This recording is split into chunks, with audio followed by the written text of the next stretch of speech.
Hello my dear students, कैसे हैं आप लोग। आशा करते हैं अच्छे होंगे, तंदुरुस्त होंगे। तो चलते हैं, आज हम लोग पढ़ेंगे क्लास 12 ज्योग्राफी का जो हमारा चैप्टर नंबर 4 है, मानव विकास। चैप्टर का क्या नाम है मेरे भाई? मानव विकास। इसके हम लोग आज लघुतरीय क्वेश्चन देखेंगे। इससे पीछे हमने इस चैप्टर को दो पार्ट में, पार्ट 1 और पार्ट 2 में समझाने का प्रयास किया था, और अब आप लोग पढ़ेंगे इसके जितने भी लघुतरीय क्वेश्चन हैं उसको हम लोग देखते हैं क्या कहता है। ध्यान से सुनिएगा, सब कुछ समझ में आ जाएगा। अपनी भाषा में हम समझाने का प्रयास करेंगे, तो आशा करते हैं उसके बाद अन्य किसी वीडियो को देखने की जरूरत और रटने की जरूरत आपको नहीं होगी। चलते हैं क्वेश्चन नंबर 1। मानव विकास क्यों आवश्यक है? मानव विकास क्यों आवश्यक है, व्याख्या कीजिए। अब देखिए, आपसे पूछ रहा है कि मानव विकास क्यों जरूरी है, अब क्या बताइए।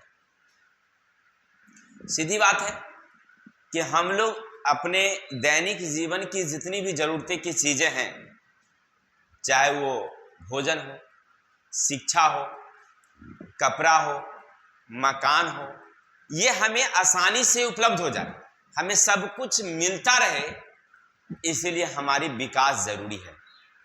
यानी हम अपने दैनिक जीवन में जितने भी चीज उपयोग करते हैं सबको आसानी से उपलब्ध कर सके। इतना ही नहीं, हमारा जो भविष्य है वो भी अच्छे से चले, आने वाले समय में, यानी हमारे जो वंशज हो उनको भी कोई कठिनाई ना हो, वो भी आसानी से जीवन यापन कर सके, हमारी जीवन प्रत्याशा यानी हमारी उम्र अधिक समय तक चले, साथ ही साथ हम स्वस्थ रहें।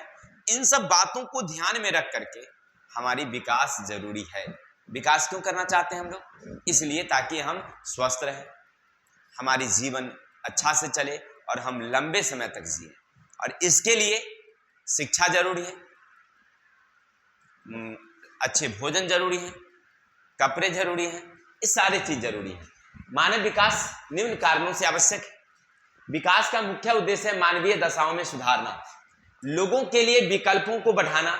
मानव विकास उच्च उत्पादकता के साधन है, जैसे अच्छे स्वास्थ्य, शिक्षा, कुशल श्रमिक इत्यादि के लिए मानव विकास आवश्यक है। क्या समझे आप? हमें क्यों जरूरी है मानव विकास? ताकि हमारा भविष्य अच्छा से चले, यानी आने वाले समय में हमें कोई कठिनाई ना हो, हमारा जीवन लॉन्ग लाइफ हो, लंबे समय तक हम जिए। और इन सारी चीजों की पूर्ति के लिए हमें अच्छे भोजन चाहिए, अच्छे कपड़े चाहिए, उच्च शिक्षा चाहिए, और इन सब की पूर्ति के लिए विकास आवश्यक है। ऐसा करते हैं, समझ में आया होगा। चलते हैं, कुछ लोग ध्यान भटका देते हैं इधर उधर, चलते हैं हम लोग आगे। मानव विकास की संकल्पना की विवेचना कीजिए। देखिए मानव, हाँ, तो हम लोग पढ़ रहे थे मानव विकास की संकल्पना। देखिए मानव विकास की संकल्पना का मतलब है कि मानव विकास किस तरह से संभव है, यानी मानव विकास कैसे संभव हो सकता है। देखिए मानव विकास के लिए उच्च शिक्षा, स्वास्थ्य, रोजगार के अवसर इत्यादि, लोगों को पूर्ण स्वतंत्रता हो, मानव अधिकार का उपयोग कर सके, मानव आत्मनिर्भर हो सके, इसलिए मानव विकास जरूरी है। इससे जीवन प्रत्याशा बढ़ता है। आपने क्या समझा कि मानव विकास की संकल्पना? फिर वही बात पूछ रहा आपसे कि मानव विकास की संकल्पना क्या है, तो आप लिखेंगे मानव की जो आयु है ना वो थोड़ा सा ज्यादा चले, यानी औसतन आयु जो हमारा है 70-80। तो हम लोग ऐसे भी समझते हैं कि हर लोग चाहता है कि हम अधिक से अधिक जिए, अधिक से अधिक हम स्वस्थ रहें, सबसे आगे हमारी शिक्षा व्यवस्था हो, हमारी रहन सहन स्टाइल जो है वह सबसे अच्छा हो, अनोखा हो, हमें सब कुछ मिलता रहे। ये सारी चीजें हम लोग चाहते हैं, और इसके लिए कहते हैं कि दो बातें होनी जरूरी है। पहला कि रोजगार का अवसर हो और लोगों में स्वतंत्रता और आत्मनिर्भरता हो, तभी जाकर के हमारी जीवन मानव विकास की संकल्पना पूरी हो सकती है। किसके कारण? तो लोगों में क्या होनी चाहिए? स्वतंत्रता होनी चाहिए, साथ ही साथ मानव विकास की जो आत्मनिर्भरता है वो होनी चाहिए, तब जाकर के लोग आत्मनिर्भर हो पाएंगे। ठीक है, तो फिर से समझ लेंगे एक बार। मानव विकास की संकल्पना का अर्थ है कि हर मानव ये चाहता है कि हमारा जीवन अधिक लंबे समय तक चले, वो चाहता है कि हम अच्छे से स्वस्थ रहें। अब इन स्थिति की पूर्ति के लिए वह अच्छे से भोजन करेगा, उच्च शिक्षा व्यवस्था में वह सबसे आगे रहना चाहता है, उनकी रहन सहन स्टाइल भी अच्छी हो, और इन सब की पूर्ति के लिए मानव विकास संकल्पना कहता है कि जब तक लोगों में अधिक से अधिक रोजगार के अवसर नहीं होंगे, जब रोजगार के अवसर मिलेंगे तो वह आत्मनिर्भर होगा, और आत्मनिर्भर होगा तो जीवन प्रत्याशा खुद ब खुद बढ़ेगी। इसे ही कहते हैं मानव विकास की संकल्पना। चलो आगे समझ गए होंगे आर्थिक विकास और मानव विकास की संकल्पना में क्या अंतर है। अब आपसे पूछ रहा है भाई आर्थिक विकास और मानव विकास क्या है। Hello pay attention. तो हम लोग पढ़ रहे थे आर्थिक विकास का मतलब होता है कि हमारी आय में वृद्धि, आमदनी में वृद्धि, ये हमारी आर्थिक। देखिए दोनों लगभग सेम जैसे हैं, आप अगर समझ रहे होंगे तो आपको दोनों एक जैसा लगेगा। आर्थिक विकास का मतलब क्या, आपकी आय में वृद्धि, आमदनी बढ़ती है ना, तो उसको कहते हैं आर्थिक विकास। ठीक है, जब आप कोई रोजगार करेंगे और आपकी आमदनी 20 से 25 हो जाए, 25 से 30 हजार हो जाए, तो वो क्या है, आर्थिक विकास होगा। लेकिन इसी से हमारा मानव विकास जुड़ा हुआ है। जब आर्थिक विकास होगा, उन्नति जब होगी, तो स्वाभाविक सी बात है कि आप सोचेंगे कि हम उच्च शिक्षा की ओर चलें, अपने बच्चों को उच्च शिक्षा देंगे, फिर भोजन जो आप न्यूनतम स्तर के कर रहे हैं उसमें थोड़ा सा बढ़ाएंगे, उच्च स्तर का बढ़ाएंगे, नहीं बढ़ाएंगे। तो स्वाभाविक सी बात है कि मानव विकास और आर्थिक विकास दोनों एक हैं, लेकिन दोनों अलग अलग कहलाते हैं। देखिए हमारी जो ज्ञान है, हमारी जो बुद्धि है, हमारी कार्य करने की क्षमता है, ये मानव विकास है। लेकिन हमारी रोजगार, हमारा काम, जिससे हमें अधिक आमदनी होती है, ये आर्थिक विकास है। ठीक है, तो आर्थिक विकास का मतलब आमदनी बढ़ना, रोजगार में उन्नति होना, ये क्या हमारी आर्थिक विकास। लेकिन इसी से जुड़ा हुआ होता है मानव विकास। जब आर्थिक विकास होगा तो हमारी आय बढ़ेगी। तो इसीलिए हम लोग आमदनी, आय बढ़ने के साथ साथ हम लोग शिक्षा की ओर चलते हैं, अच्छे भोजन करते हैं, अच्छी लाइफ स्टाइल होती है। तो स्वाभाविक सी बात है कि जीवन प्रत्याशा बढ़ेगा, नहीं बढ़ेगा। जीवन पर मतलब मानव विकास अगर समझ में आ रहा होगा तो समझिएगा लोगों की सोच, ज्ञान, बुद्धि में परिवर्तन, जीवन स्तर को ऊंचा उठना, ये सब मानव विकास है। आशा करते हैं समझ गए। देखिए थोड़ा सा ये हिस्ट्री नहीं है, ये ज्योग्राफी है, तो थोड़ा सा कठिन तो है ही, लेकिन ज्यादा घबराने की जरूरत नहीं है। थोड़ा सा ध्यान से आप लोग वीडियो अगर देखिएगा तो सब कुछ समझ में आ जाएगा। कोशिश तो हम कर रहे हैं कि आपको अच्छी तरह से समझाएं। चलते हैं, मानव विकास, मानव संसाधन विकास क्या है। अब सुनिएगा, लोगों के विकल्पों में परिवर्तन की जो प्रक्रिया है, जन कल्याण के स्तर को ऊंचा उठाना, मानव विकास कहलाता है। देखिए लोगों के जीवन में जो परिवर्तन हो रहा है, यानी हमारी सोच, हमारी शिक्षा व्यवस्था, इस सब को बढ़ाना क्या कहलाता है, मानव विकास कहलाता है। लेकिन वहीं दीर्घ जीवन, उच्च स्वास्थ्य जीवन स्तर मानव विकास के प्रमुख घटक हैं। जबकि मानव विकास के लिए जो आवश्यक संसाधन है, मानव विकास संसाधन कहलाता है, जैसे राजनीतिक स्वतंत्रता, आत्मनिर्भरता, स्वाभिमान, ये सब क्या है, मानव संसाधन है। वो सब क्या है, मानव संसाधन। अब आप क्या समझे कि देखिए अगर आप दीर्घ जीवन जी रहे हैं, लंबे समय तक जी रहे हैं, उच्च स्वास्थ्य व्यवस्था है, यानी आप बिल्कुल स्वस्थ हैं, शिक्षा व्यवस्था उच्च है, तो वो मानव विकास है। लेकिन आप में अगर राजनीतिक स्वतंत्रता है, आत्मनिर्भरता है, स्वाभिमान है, तो ये मानव संसाधन विकास है। क्लियर, फिर समझेंगे, इसको हम अपनी भाषा में समझा दें। देखिए मानव विकास का मतलब हुआ कि एक व्यक्ति, एक आदमी के गुण में परिवर्तन, गुण में परिवर्तन। मान लीजिए आप जहां हैं, वहां पर लोग पढ़ रहे हैं, तो पहले से ज्यादा लोग शिक्षित हैं, तो ये उसके गुण में परिवर्तन हुआ, इसको कहेंगे मानव विकास। पहले से लोग ज्यादा अधिक उम्र तक जी रहे हैं, ये क्या है, मानव विकास है। लेकिन मानव विकास को प्रभावित करने वाले कारक, इसके लिए लोगों को आत्मनिर्भर रहना होगा, स्वाभिमानी बनना होगा, तब जाकर के, जब तक आत्मनिर्भर नहीं होगा वह अधिक समय तक नहीं जी पाएगा। स्वाभिमानी नहीं होगा, नहीं जी पाएगा, उसमें स्वतंत्रता नहीं होगी, वह नहीं जी पाएगा। तो ऐसी स्थिति में ये सब क्या है, मानव विकास को प्रभावित करने वाले कारक है, इसलिए इसको कहते हैं मानव संसाधन। जिसके कारण मानव विकास होती है उसको कहेंगे मानव संसाधन। ठीक है, चलते हैं आर्थिक विकास और मानव विकास। अभी पीछे हमने तुरंत बताया, आर्थिक विकास का मतलब है कि जब किसी व्यक्ति के आमदनी, आय में बढ़ोतरी, वो क्या कहलाता है, आर्थिक विकास। और मानव विकास का मतलब हुआ मानव के शरीर जीवन में परिवर्तन, गुणों में परिवर्तन। ठीक है, आर्थिक परिवर्तन जो होती है उसको मापा जा सकता है। 10,000, 20,000, 50,000 महीना कमाओगे, 2 लाख कमाओगे, नहीं कमाओगे, तो ये क्या हो गया, इसको मापा जा सकता है, इसको तुलनात्मक कह सकते हैं। लेकिन किसी व्यक्ति के गुणों की तुलना नहीं की जा सकती है।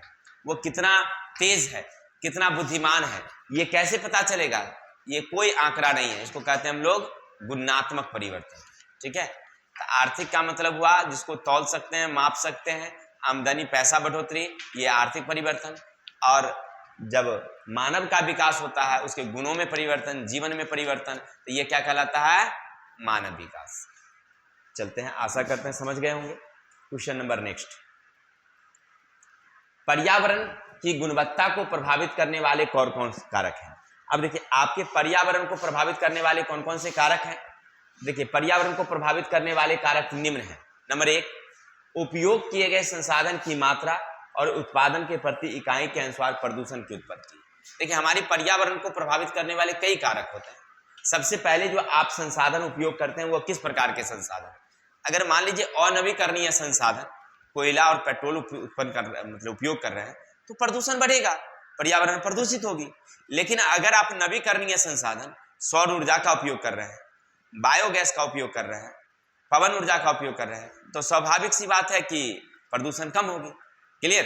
तो आप समझ रहे हैं कि पर्यावरण को प्रदूषित करने वाले कारकों में कौन, पहला जो हम किस प्रकार के संसाधन का उपयोग कर रहे हैं, कि वो नवीकरणीय है या अनवीकरणीय। दूसरा, प्रति व्यक्ति उत्पादन और उपयोग, माने कोई व्यक्ति कितना उपयोग कर रहा है। जितना ज्यादा उपयोग करिएगा प्रदूषण उतना ही ज्यादा बढ़ेगा, कम करेंगे प्रदूषण उतनी ही कम होगी। साथ ही साथ जनसंख्या का आकार, जनसंख्या बढ़ने से भी प्रदूषण बढ़ रहा है। नहीं, आज जो इतनी प्रदूषण की समस्या हो रही है, इसके पीछे क्या कारण हो सकता है, सोचिए। मेन कारण है जनसंख्या। जनसंख्या बढ़ रही है तो हर क्षेत्र में पेड़ कटाई हो रही है, फैक्ट्री खुल रहे हैं, यातायात बढ़ रहा है, परिणाम हो रहा है प्रदूषण बढ़ रहा है। क्लियर। तो आप अभी तक क्या समझ रहे थे कि पर्यावरण की गुणवत्ता को प्रभावित करने वाले कारक कौन कौन से हैं। तो पर्यावरण की गुणवत्ता को प्रभावित करने वाले कारक में पहला है हमारी संसाधन की मात्रा और किस प्रकार के संसाधन हम उपयोग कर रहे हैं। दूसरा, हमारी प्रति व्यक्ति उत्पादन, कितना उत्पादन कर रहे हैं, कितना उपयोग कर रहे हैं, और साथ साथ जनसंख्या कितनी ज्यादा है, इन बातों पर निर्भर करती है। चलिए आगे चलते हैं, सुनिएगा क्वेश्चन नंबर 6 क्या कह रहा है। स्वास्थ्य संकेत के प्रतिरूप का वर्णन। अब देखिए, स्वास्थ्य संकेत कैसे पता चलेगा कि कोई क्षेत्र का जनसंख्या कितनी स्वस्थ है, कितनी कम स्वस्थ है, ये सब कैसे जानकारी मिलेगी। तो इसकी जानकारी के लिए याद रखिएगा, सबसे पहले वहां का जन्म दर, मृत्यु दर, पोषण, जन्म के समय की जीवन प्रत्याशा इत्यादि का अध्ययन अगर करेंगे तो हमें स्वास्थ्य संकेत का पता चलता है। तब हमें स्वास्थ्य संकेत का पता चलता है। एक उदाहरण के तौर पर लीजिए, मान लीजिए आप जिस गांव में रह रहे हैं वहां एक महीने में 100 बच्चे जन्म लेते हैं। चलिए, बहुत अच्छी बात। अब वहां पर एक समय अगर 50 बच्चे मर जाते हों, 5 साल की आयु होते होते अगर मर जाए, तो समझिएगा कि वहां का जीवन प्रत्याशा बहुत ही कम है। ठीक, यानी कि वहां की स्वास्थ्य व्यवस्था अच्छी नहीं है।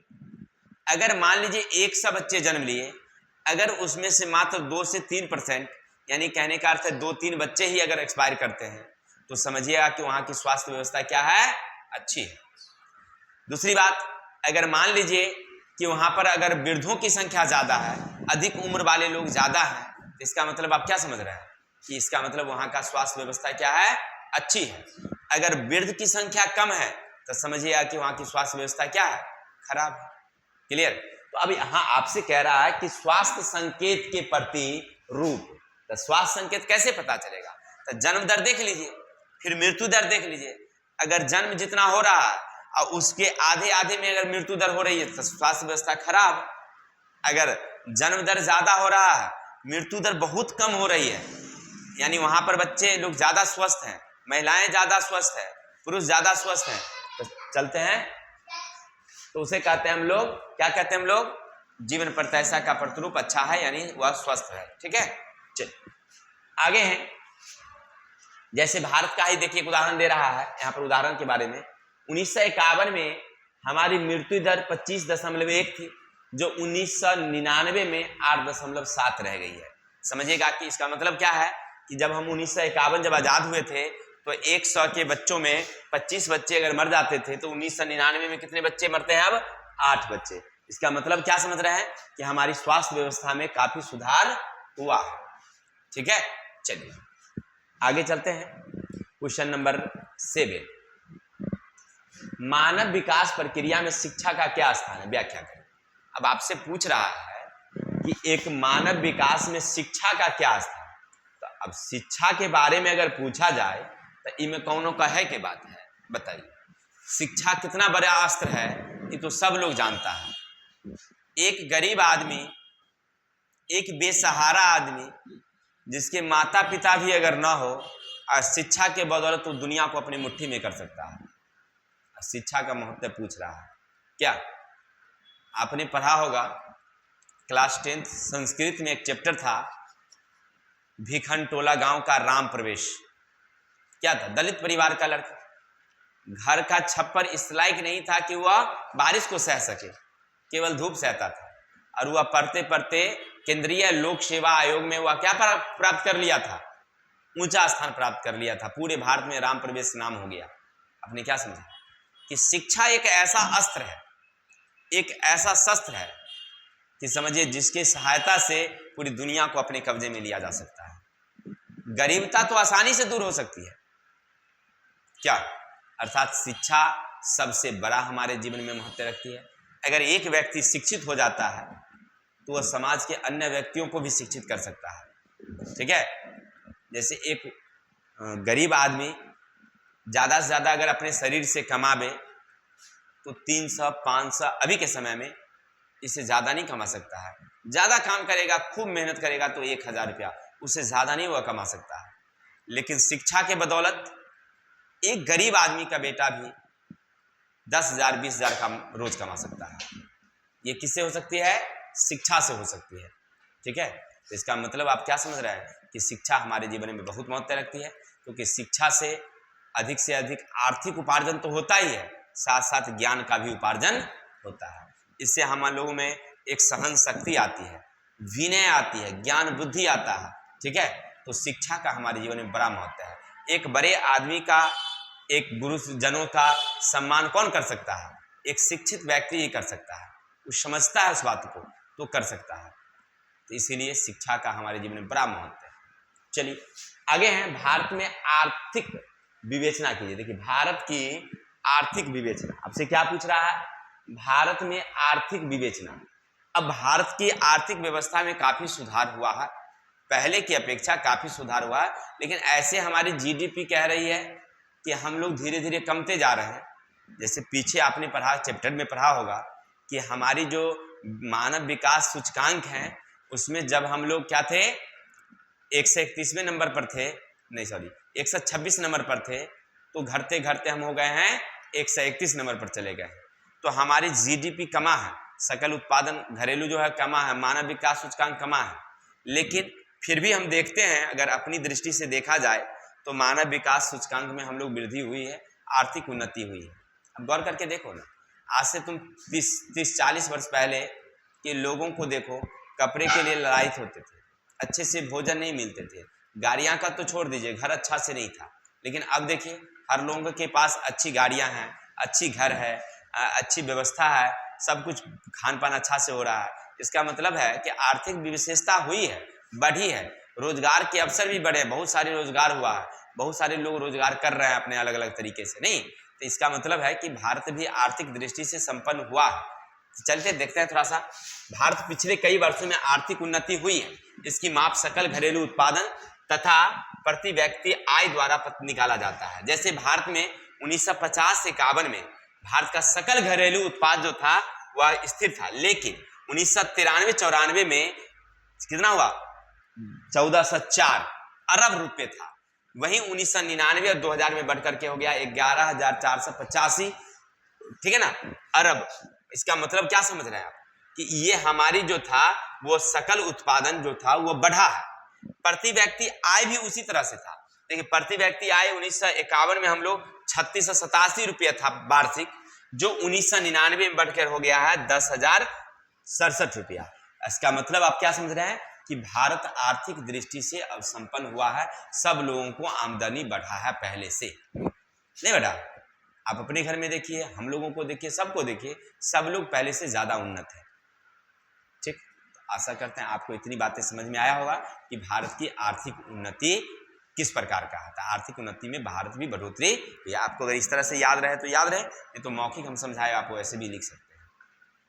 तो आज बिता लेते हैं इतने ही, 1 से 8 तक का क्वेश्चन, फिर बाकी 8 क्वेश्चन हम लोग कल देखेंगे। तब तक के लिए जय हिंद, जय भारत। हंसते रहिए, मुस्कुराते रहिए, तंदुरुस्त रहिए।